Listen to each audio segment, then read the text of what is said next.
علی صحابی نہیں، علی مصطفیٰ کا بھائی ہے۔ اب دوسرے امام ہیں امام احمد بن حنبل، وہ علی کو کیا عقیدہ رکھ رہے ہیں علی کے بارے میں؟ میں بالکل واضح اگر بات کروں نا کہ آج اتنے فرقے ہیں اور ہر فرقہ کہہ رہا ہے کہ میرا دین ٹھیک ہے، یہ تو بات غلط ہے کہ ہر ایک کا دین تو ٹھیک نہیں ہو سکتا۔ میں بات آسان کر دیتا ہوں، جو یہاں ہاتھ رکھ کے نماز پڑھتا ہے وہ بڑا مطمئن ہے، اور اس نے یہ نماز یہاں اپنے کہنے پہ اس نے ہاتھ نہیں رکھے، اپنے امام کے کہنے پہ رکھے۔ جس نے یہاں ہاتھ باندھے امام کے کہنے پہ، جس نے یہاں ہاتھ باندھے، جس نے کھول کے پڑھی امام کے کہنے پہ۔ اب یہ جو فرق ہے یہ فرقوں کا فرق نہیں، اماموں کا فرق ہے۔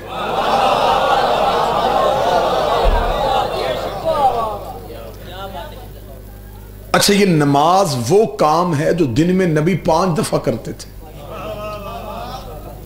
اور چھپ کے نہیں کرتے تھے، ظاہراً لوگوں کے سامنے کرتے تھے۔ جو کام دن میں نبی نے 5 دفعہ کیا، امت کو ابھی تک وہ پتہ نہیں چلا کہ کیسے کرتے تھے۔ غدیر تو ایک دن آیا تھا، ہم نے 12 مانے، 12 کے 12 محمد۔ کسی کے مذہب پہ اعتراض نہیں کروں گا، کسی کے فرقے پہ تنقید نہیں، لیکن دنیا نے 12 کی ضد میں 4 مانے اور وہ چاروں بنائے گئے، ان میں سے ایک بھی سید نہیں، ان میں سے ایک نے بھی نبی کو دیکھا نہیں۔ پہلے نے حلال کیا، دوسرے نے حرام کر دیا، تیسرے نے مستحب کیا، چوتھے نے واجب کر دیا۔ ان 4 میں شریعت بدلی، 12 میں شریعت نہیں بدلی۔ چلے میں بات آسان کر دیتا ہوں، میرے اہل سنت بھائیوں تک عقلی حقائق پہنچانے کے لیے جملہ کہوں۔ ان 4 میں سے پہلے امام میرے اہل سنت بھائیوں کے امام ابو حنیفہ۔ میں تقابل نہیں پڑھنے لگا، اور نہ ہی میرا کوئی موڈ ہے کہ میں ان اماموں کا تقابل اپنے اماموں سے پڑھوں، کیونکہ نوکروں کا مقابلہ سرداروں سے نہیں ہوتا۔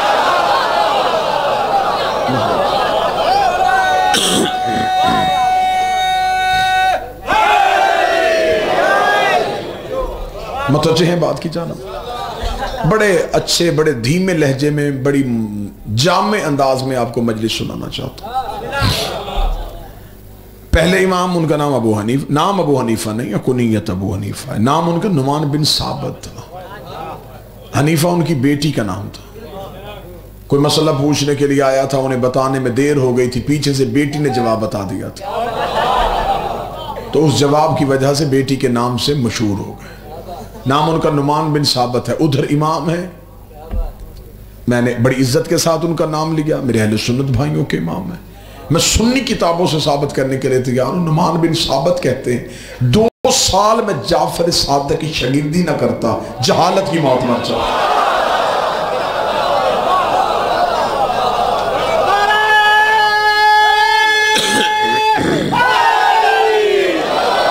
اب فیصلہ آپ خود کریں کہ ادھر شاگرد ہے، ادھر استاد ہے۔ میرے اہل سنت بھائیوں کو دوسرا امام نام ان کا احمد بن حنبل، ان کے ماننے والے حنبلی کہلواتے ہیں، جو ان کی فقہ پہ عمل کرتے ہیں وہ حنبلی کہلواتے ہیں۔ احمد بن حنبل کی بات میں ایک سنی کتاب سے ثابت کرنے کے لیے تیار ہوں۔ جب احمد بن حنبل کے بیٹے نے باپ سے پوچھا تھا، بابا مجھے رتبوں کے اعتبار سے صحابہ کے نام لکھوا، حفظ مراتب کے اعتبار سے صحابہ کے نام لکھوا، کس صحابی کا رتبہ بلند، کس کا اس سے تھوڑا، کس کا اس سے تھوڑا۔ باپ نے بیٹے کو نام لکھوانے شروع کی، 3 خلفاء کا نام لکھوایا، علی کا نام چھوڑ دیا، 10 نام اور لکھوا دیے، 13 نام ہوئے۔ بیٹے نے کاغذ قلم زمین پہ پھینک کے کہا، بابا ہر نام کے بعد سوچتا رہا اب علی کا نام آئے گا، اب علی کا نام آئے گا، اب علی کا نام آئے گا، 13 نام آ گئے، تو نے علی کا نام کیوں نہیں لکھوایا؟ احمد بن حنبل نے بیٹے کو جھڑک دے کے کہا، پوچھ صحابہ کا رہا ہے، علی کوئی صحابی ہے؟ علی تو محمد کا بھائی ہے۔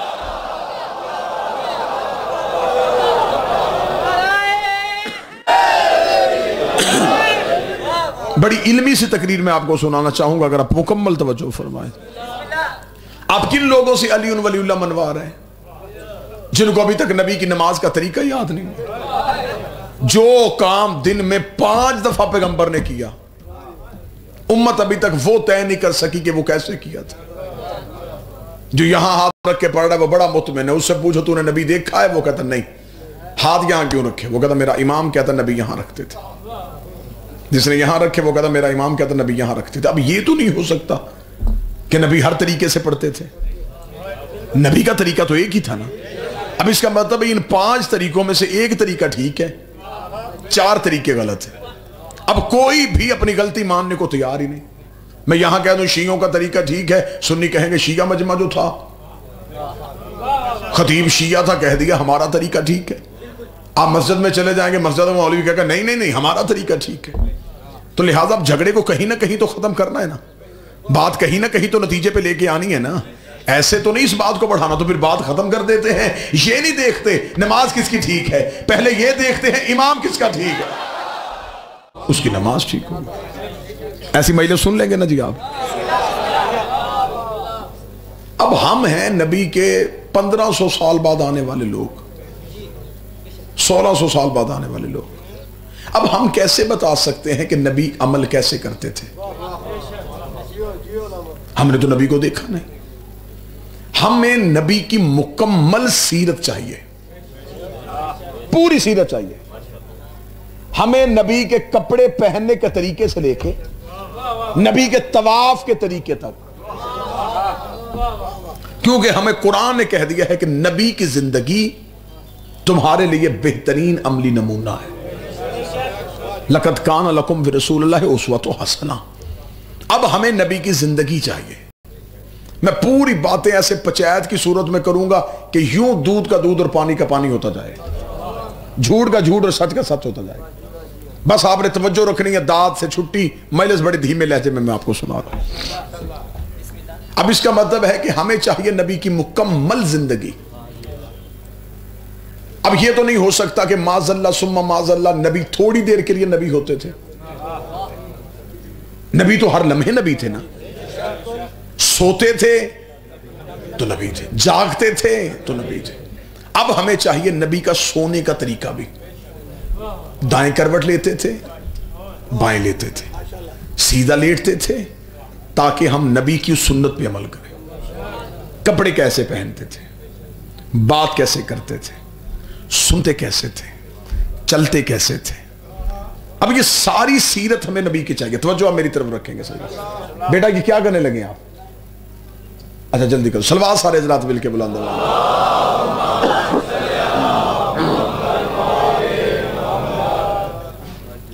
پھر بھی بلند آواز سے صلوات۔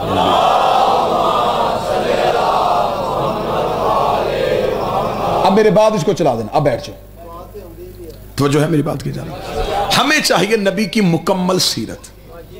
اب نبی کی مکمل سیرت لینے کے لیے نبی کے دور کے 3 ایسے طبقے ہیں جو ہمیں نبی کی زندگی کے بارے میں بتا سکتے ہیں۔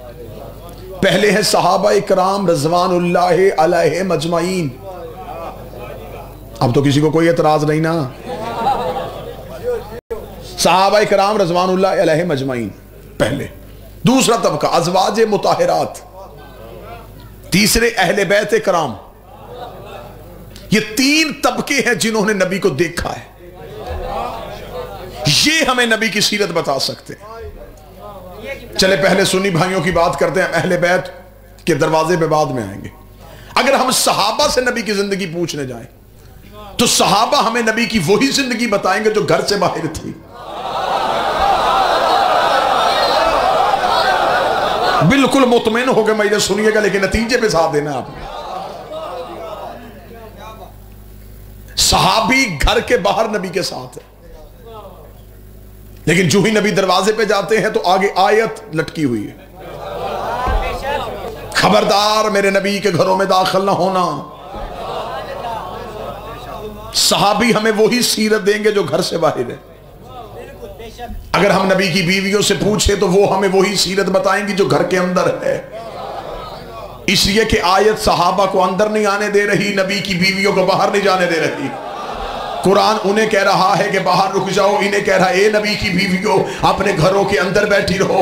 اس کا مطلب ہے صحابی سیرت بتائے گا گھر کے باہر کی، بیویاں سیرت بتائیں گی گھر کے اندر کی۔ اب اہل بیت مجبوری بن گئی ہے، دین اہل بیت سے لینا پڑے گا، اس لیے نبی گھر میں ہوتے تھے یہ سینے پہ ہوتے تھے، نبی مسجد میں ہوتے تھے یہ پشت پہ ہوتے تھے۔ اب اس کا مطلب ہے کہ ہمیں چاہیے نبی کی مکمل سیرت۔ اب اتنے طریقے ہیں مسجدوں میں، مسجد اللہ کی ہے لیکن باہر فرقے کا نام لکھا ہے، یہ حنفی ہے، یہ بریلویوں کی ہے، یہ دیوبندیوں کی ہے، یہ شیعوں کی ہے۔ مسجد اللہ کی تھی، تقسیم ہو گئی فرقوں میں، یعنی کہ مسلمان اتنا جدید پسند ہوا اس نے اللہ بھی بانٹ لیا ہے۔ اب جو اپنے فرقے میں ہے وہ کہہ رہا ہے جی میرا مذہب ٹھیک ہے، کوئی اپنی عقیدے سے ایک انچ پیچھے ہٹنے کو تیار نہیں، قتل پہ آ جائیں گے، گالم گلوچ پہ آ جائیں گے، وہ کہیں گے نا ہمارا عقیدے کو نہیں چھیڑنا، ہمارا عقیدہ ٹھیک ہے۔ اب مسئلہ یہ ہے کہ نبی لے کے آئے تھے ایک دین، آج وہ دین مختلف حصوں میں تقسیم ہو گیا ہے، اور جس کے پاس ہے وہ کہتا میرا دین ٹھیک ہے، اور یہ سارے مانتے ہیں کہ سب کا ٹھیک نہیں، ایک ایسا ہے جس کا ٹھیک ہے باقیوں کا غلط ہے۔ میں کسی پہ تنقید نہیں کروں گا، اپنا ٹھیک نہیں کروں گا، میرا کام ہے حقائق پڑھنے آپ کے ساتھ۔ اب آپ مجھ سے پوچھیں کہ دین نبی نے ایک دیا تھا، یہ فرقوں میں تقسیم کیسے ہوا؟ اب میں وجہ پڑھ دیتا ہوں، بندے یہ وجہ ممبر سے پڑھتے نہیں، میں پڑھنے لگا۔ میری کوشش ہوتی ہے کہ اپنی قوم تک حقائق کی آخری حد تک جا کے ہم حقیقت آپ کے سامنے رکھ سکیں کہ آخر یہ اتنے فرقے کیوں بن گئے۔ میں اس سے پہلے ایک مثال دوں گا، مثال دی ہوئی بات بندوں کو ہمیشہ یاد رہتی ہے۔ میں مثال کا سہارا لے رہا ہوں تمہاری یادداشت میں بات کو محفوظ رکھنے کے لیے۔ میں آپ کے سامنے مجلس پڑھ رہا ہوں، 35-40 منٹ مجلس پڑھنے کے بعد میں اعلان کروں کہ جو میں نے پڑھا میرا مجمع مجھے سنائے۔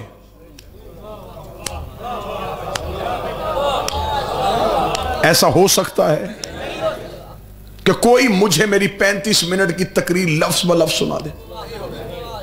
ایسا نہیں ہو سکتا۔ اب آپ نے میری مجلس سنی، مجلس ختم ہوئی، اب اپنے اپنے گلیوں، شہروں، دیہاتوں میں چلے گئے۔ آپ سے کسی نے پوچھا کل کہاں تھے؟ مجلس میں۔ وہاں کیا پڑھا گیا؟ اب آپ نے میری تقریر اپنے انداز سے سنائی۔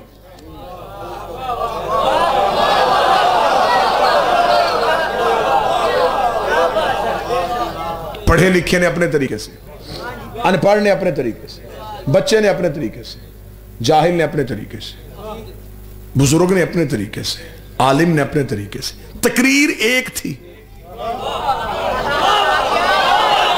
بادشاہ حسین عزت عطا فرمائے۔ یہ مختلف حصوں میں تقسیم کیوں ہو گئے؟ کیوں؟ جتنے راوی بدلتے گئے اتنی تقریر بدلتی گئی، کیونکہ آپ کو یاد ہی نہیں ہوئی تھی، آپ نے تو اپنے اپنے انداز سے سنانی تھی نا۔ تو پھر اب تکلیف نہ ہو کسی بندے کو، تو بعد میں حقیقت کی کرنے لگا ہوں، رات کی تنہائی میں بستر پہ سوچے گا تو ضرور کہے گا جو شیعہ خطیب تھا بعد وہ سچی کر گیا۔ میری 35 منٹ کی تقریر اتنے پڑھے لکھے بندوں کو یاد نہیں ہو سکتی، نبی کی 23 سال کی تبلیغ چند دن پہلے بدھ چھوڑنے والے بندوں کو یاد کیسے ہو سکتی؟ وہ نبی کی سیرت کیسے بتا سکتے؟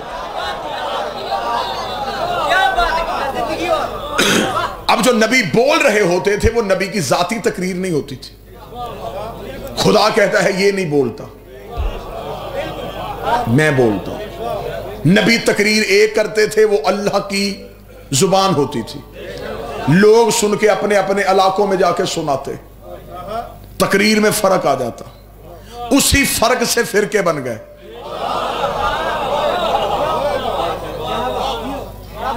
اللہ کا لہجہ تو کوئی غیر معصوم نہیں بتا سکتا نا، تو توحید کے لہجے میں اتنا سا بھی فرق آ جائے